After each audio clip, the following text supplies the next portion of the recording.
Welcome to the another episode of Nutty News, जहां हर Monday आप लोगों तक मैं सुपर हीरो से रिलेटेड अपडेट्स लाता रहता हूं। और भाई इस वीक बहुत ही धमाकेदार अपडेट्स हैं, जैसे कि डेडपूल वर्सेस मार्वल यूनिवर्स की मूवी, पुराने बैटमैन का रिटर्न डीसी के मूवीज में, या फिर मार्वल एवेंजर्स का गेम। तो पूरी तरह से अपडेटेड रहने के लिए वीडियो एंड तक जरूर देखना।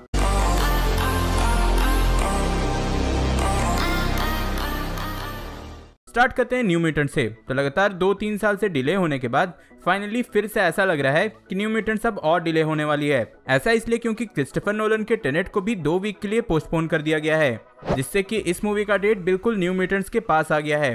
तो हाँ भाई, जो 2-4 लोग इस मूवी का वेट कर रहे हैं वो और वेट कर सकते हैं। और हाँ, बहुत लोग ये पूछ रहे थे कि कॉमिक कॉन घर से जो होने वाला है, मतलब कि जिसे हम लोग ऑनलाइन देख पाएंगे, उसका कोई अपडेट आया है या नहीं। तो यार उसका कोई अपडेट नहीं है, बस ये है कि सब कोई फ्री में अटेंड कर पाएंगे, लेकिन कहाँ आएगा, किस वेबसाइट पे आएगा, ये सब ऑफिशियली नहीं बताया गया। जैसे ही पता चलेगा मैं तो बता ही दूंगा। उसके लिए सब्सक्राइब करके बेल आइकन प्रेस कर देना। आगे आते हैं कुछ कॉन्सेप्ट आर्ट्स पे। तो यार सबसे पहले तो थॉर का ये अर्ली कॉन्सेप्ट आर्ट रिलीज किया गया, वो भी ये तब का है जब इस रोल में क्रिस हेम्सवर्थ को कास्ट भी नहीं किया गया था। और ये कॉन्सेप्ट आर्ट एक्टर केविन मैककिड को ध्यान में रख के थॉर के कैरेक्टर के लिए बनाया गया था। इसके बाद आयरन मैन 3 से मार्क 16 आर्मर का एक अल्टरनेट लुक भी रिवील किया गया, जो कि मूवी में यूज नहीं हुआ था। नेक्स्ट आते हैं अवेंजर्स के गेम पे। तो लास्ट वीक अवेंजर्स के गेम के बहुत सारे अपडेट्स आए और कुछ कैरेक्टर्स के ऑफिशियल गेम प्ले को भी रिलीज कर दिया गया। स्पेशली थॉर पे सबसे ज्यादा फोकस हुआ है। ये गेम सितंबर 4 को रिलीज हो जाएगी और जिन लोगों ने PS4 के लिए ऑर्डर किया है उनको ये PS5 में भी बिल्कुल फ्री में मिल जाएगी। आगे आते हैं डीसी के फ्लैश पॉइंट पे। तो लास्ट वीक मैंने ये बताया था कि जेडी मॉर्गन फ्लैश पॉइंट में थॉमस वेन का रोल करेंगे, जो कि इसके स्टोरी लाइन में बैटमैन बन गए थे। लेकिन अभी रिसेंटली एक अमेजिंग रिपोर्ट आई है, जिसके अकॉर्डिंग जेडी मॉर्गन इस मूवी में बैटमैन का रोल नहीं कर रहे हैं, बल्कि यहाँ हमें माइकल कीटन दिख सकते हैं बैटमैन के रोल में।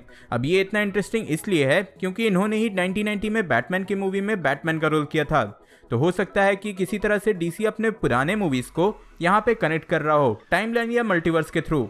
वैसे आप लोगों को बता दूं कि माइकल कीटन अभी करंटली एमसीयू में भी वल्चर का रोल कर रहे हैं, तो उन्हें डीसी में भी देखना काफी ज्यादा इंटरेस्टिंग होगा। अब आते हैं एवेंजर्स इन्फिनिटी वॉर पे, जहां इस मूवी से कई सारे बिहाइंड द सीन्स के फोटोज रिलीज किए गए। मैं जल्दी पार कर दे रहा हूं, आप चाहो तो एक एक को पॉज करके देख लेना। इन टोटल 8 फोटोज रिलीज किए गए हैं। इसके बाद कई लोग बहुत दिन से पूछ रहे थे कि एमसीयू में अब इन्फिनिटी स्टोन्स का क्या होगा, वो अभी बचे भी हैं या नहीं। तो इसका आंसर ऑफिशियली मार्वल के इंस्टाग्राम अकाउंट से आ गया है, जहां क्लियरली हम सारे स्टोन्स के करंट स्टेटस में डिस्ट्रॉयड मेंशन देख सकते हैं। तो हाँ, एमसीयू के करंट टाइमलाइन में इन्फिनिटी स्टोन्स डिस्ट्रॉय हो चुके हैं, लेकिन ये भी है कि दूसरे टाइमलाइंस में स्टोन्स अभी भी होंगे, क्योंकि लोकी की सीरीज में ऑब्वियसली हमें फिर से टेज़रेक्ट दिखेगा, जो कि वो एंड गेम में लेकर भाग गया था। नेक्स्ट अपडेट है falcon and the winter soldier से। तो अगर आप लोग रियल लाइफ में भी न्यूज फॉलो करते हो तो आपको पता ही होगा कि यूरोप अभी हो सकता है कि कुछ दिन में यूएसए के वीजा को बैन कर दे, यानी कि यूएसए से कोई भी यूरोपियन कंट्रीज में नहीं जा सकेगा। और अगर ऐसा हुआ तो इसका सीधा impact falcon and the winter soldier के शूटिंग पे पड़ेगा, क्योंकि अभी वहीं इसकी बची हुई शूटिंग स्टार्ट होने वाली थी। तो हाँ, ये डिज्नी प्लस का शो और डिले हो सकता है। अब falcon and the winter soldier की बात हुई है, तो आते हैं फैल्कन के रोल करने वाले एक्टर एंथनी मैकी पे, जिन्होंने अभी मार्वल स्टूडियोज के अगेंस्ट बहुत सारे स्टेटमेंट्स दिए हैं। अभी तो आपको पता ही होगा कि अमेरिका में रेसिज्म को लेकर कितना हंगामा हो रहा है,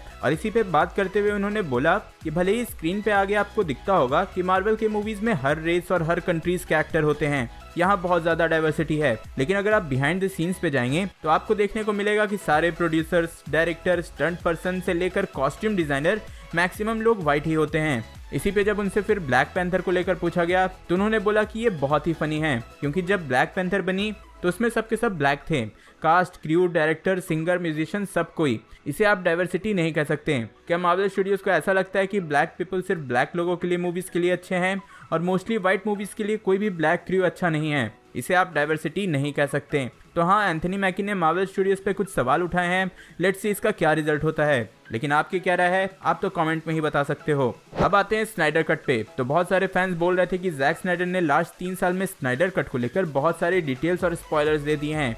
इवन उन्होंने कई सारे अनसीन्स फोटोज भी रिलीज कर दिए हैं, जिसपे फैंस बोल रहे थे कि ये तो पूरी की पूरी मूवी ही हो गई। ये सारे तो मेजर स्पॉयलर्स हैं, जिसपे उन्होंने क्लियरली बोला है कि उन्होंने ना के बराबर ही स्नाइडर कट के बारे में बताया है तो हाँ भाई लोग, जो लोग मेरे स्नाइडर कट के वीडियो को देखने के बाद ये बोल रहे थे कि मैंने भी स्पॉइलर दिया है, तो यार मैंने उतना ही बताया जितना जैक स्नाइडर ने बताया है। अब तो उन्होंने खुद बोल दिया कि ये सारे स्पॉयलर्स ना के बराबर हैं। नेक्स्ट मार्वल ने ऑफिशियली अपना 2021 का कैलेंडर भी रिलीज कर दिया है, जिसका कवर फोटो आप देख सकते हो।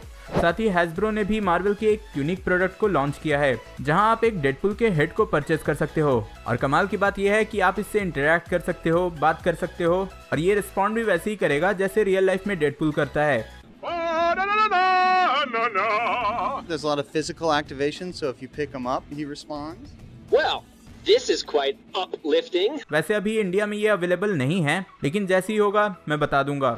अब डेडपुल से रिलेटेड एक मेजर अपडेट आया है कि कुछ मार्वल इनसाइडर से ऐसे रिपोर्ट्स आ रहे हैं कि Deadpool kills the Marvel universe पे बेस्ड एक प्रोजेक्ट एमसीयू में बन सकती है। ऐसे अपडेट्स आए हैं कि 2019 में रायन रेनॉल्ड्स ने ये आइडिया मार्वल स्टूडियोज को पिच किया था, और अभी माइकल बे से इस मूवी के डायरेक्शन को लेकर बात चल रही है। ऐसा बोला जा रहा है कि स्टोरी लाइन में डेडपुल फॉक्स फ्रेंचाइज के म्यूटेंट्स को मार देगा, जिसके बाद स्टोरी लाइन रिबूट होगी।